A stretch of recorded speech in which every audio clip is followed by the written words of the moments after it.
everybody, and welcome back to Crypto Simplified. This is the market update for the 14th of March 2018, and the theme for today's video will be about progress. Progress in terms of regulation, as well as the progress of individual companies in the cryptocurrency space trying to do more. This is an expected aspect of the technology world where companies are expected to expand their operations. They keep doing what made them famous, as well as much more to integrate themselves further into people's daily lives. But before I do that, thank you all for the likes and for the shares and the subscriptions.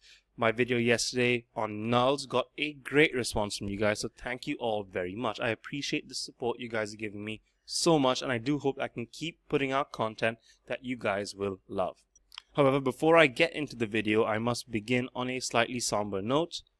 We lost a great person. Professor Stephen Hawking passed away at the age of 76. Rest in peace. Your contributions to this planet will never be forgotten, and I do hope to see your name plastered upon buildings for years to come.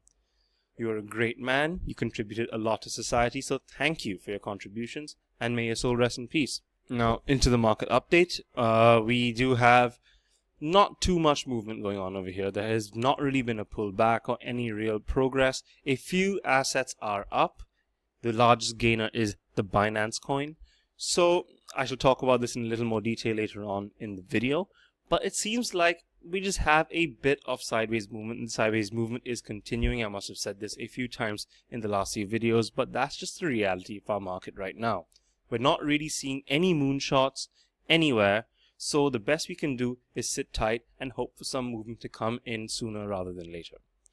But what we have had is a ton of progress when it comes to regulation and acceptance.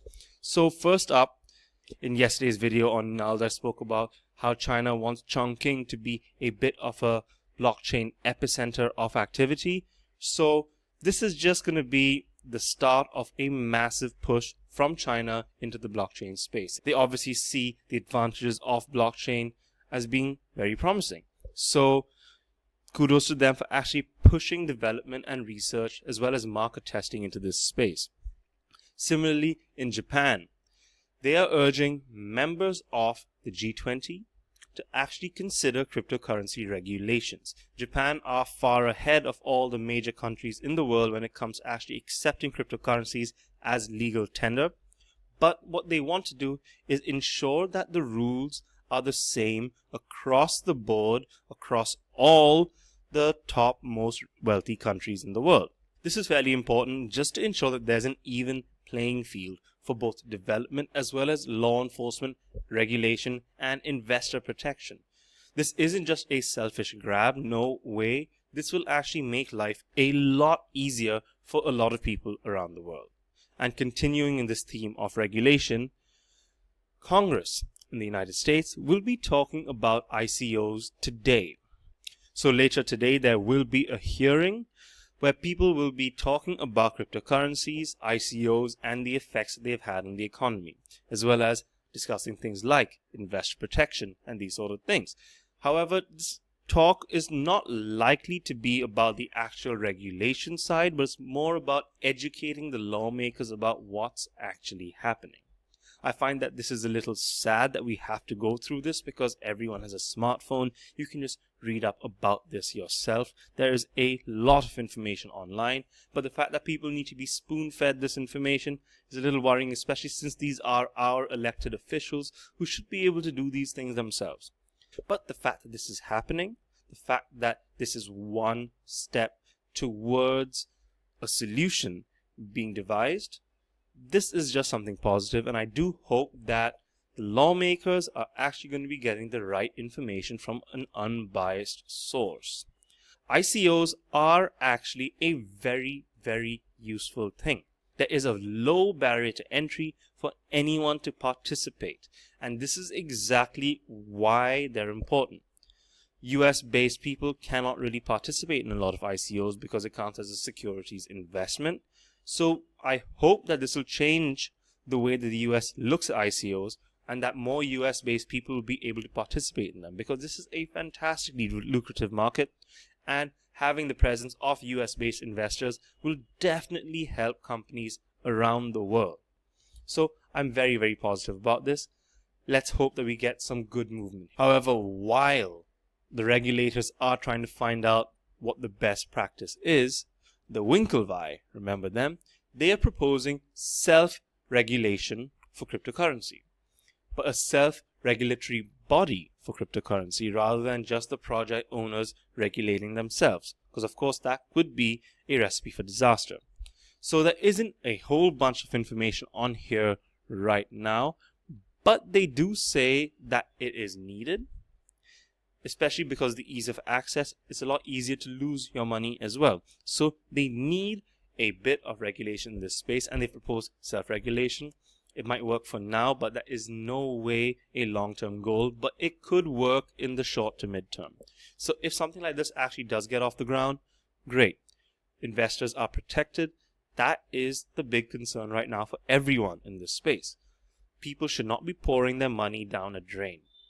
Having said that, just a friendly reminder that banks are full of shit, because JP Morgan has gone full 180 and are now encouraging clients to invest in Bitcoin after, just a few months ago, CEO Jamie Dimon has said that he'll fire people who are dabbling in Bitcoin. Are we surprised by the hypocrisy? No, we shouldn't be, because these guys are a really hypocritical bunch. And there's also more evidence that banks are full of shit, because while banks have been talking about cryptocurrencies being dangerous and throwing all sorts of names at them, they've been investing in these companies behind your back. This list will be in the description, so you can check it out. Do you really want to keep trusting these people and what they say? That is my whole point. If the people who we're putting into power are so untrustworthy, we need a new system where trust is not needed. And that's exactly what cryptocurrencies and permissionless development is all about. Of course, it's naive of me to say that banks are going to be going away anytime soon, but judging by this track record, we might be best off if they do just pack up and leave.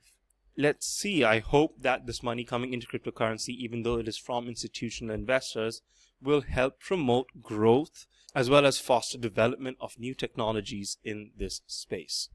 Yes, there might be a slight conflict of interest in some of these things, but unfortunately, the money is what talks right now. Where the investors are, that's where the development will happen.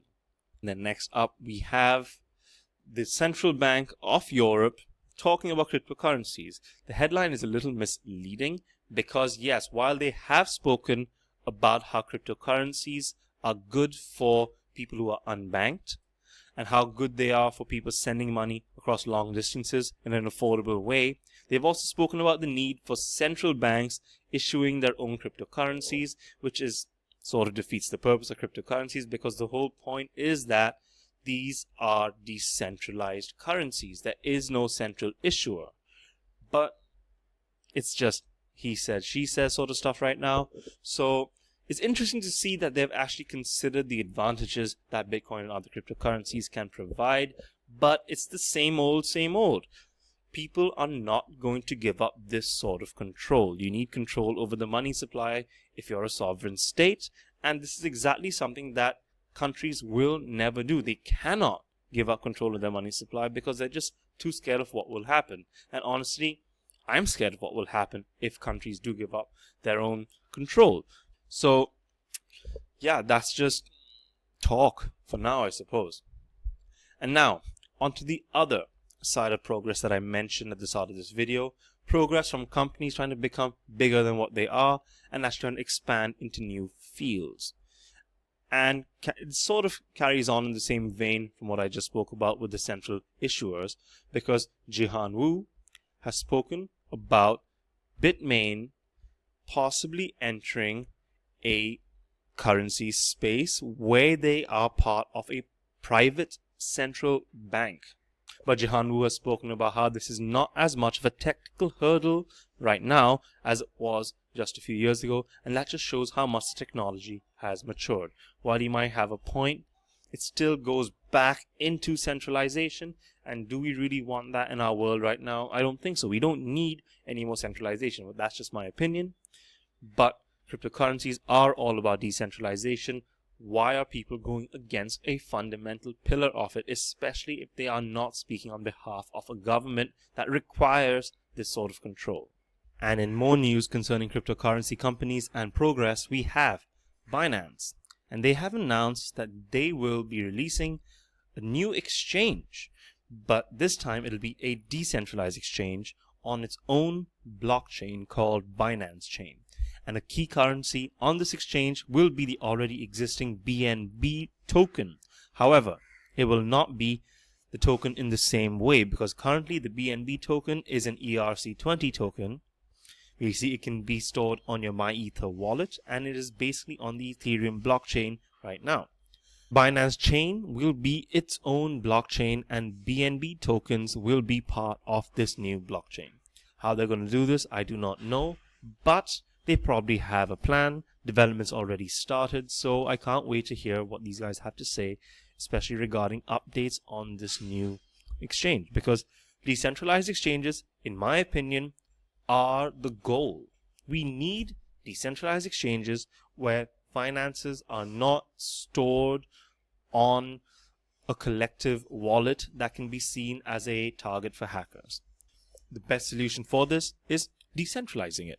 This news can be closely linked to the rising price of the BNB token, and I don't blame people for being a little optimistic about this. Buy the token now while it's cheap, because the price is very, very likely to appreciate on the back of this really good news. However, the price did go up significantly.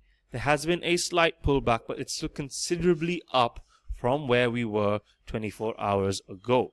So I'm watching this space, very positive on this. Binance has done a very good job when it comes to customer service and reliability on their current exchange. So I just think they're going to take everything they learned from this experience and make a much better second exchange. I'm completely bullish on this, cannot wait. And then finally, Coinbase are allowed to operate completely legally in the United Kingdom, and they can keep their assets sort of separated. That was the whole point of this license that they were waiting for, so that they can actually keep certain assets apart from each other in order to increase security of funds. So this is most definitely progress. We cannot keep things in a place that can be seen as a target for hackers. So I'm glad that things are getting safer, that there is progress in the much larger picture of the cryptocurrency world. We might not have a massive amount of positive price movement, but we do have the seeds being sowed for much, much more growth in the future. So I am very, very positive about this. And that is basically it from me, guys. I do hope you enjoyed this video. Do let me know what you think, especially about these regulations and potential movement of cryptocurrencies in the future. Do you think that these things that I spoke about today will actually help us grow faster, or do you think that they're going to be a hindrance? Do let me know. I love open-ended discussions, so send any questions this way. Do leave a like, do subscribe, especially if you're new over here, and do click that bell button if you do like my style of videos. That's it from me. You guys take care. I'll catch you very, very soon. Later.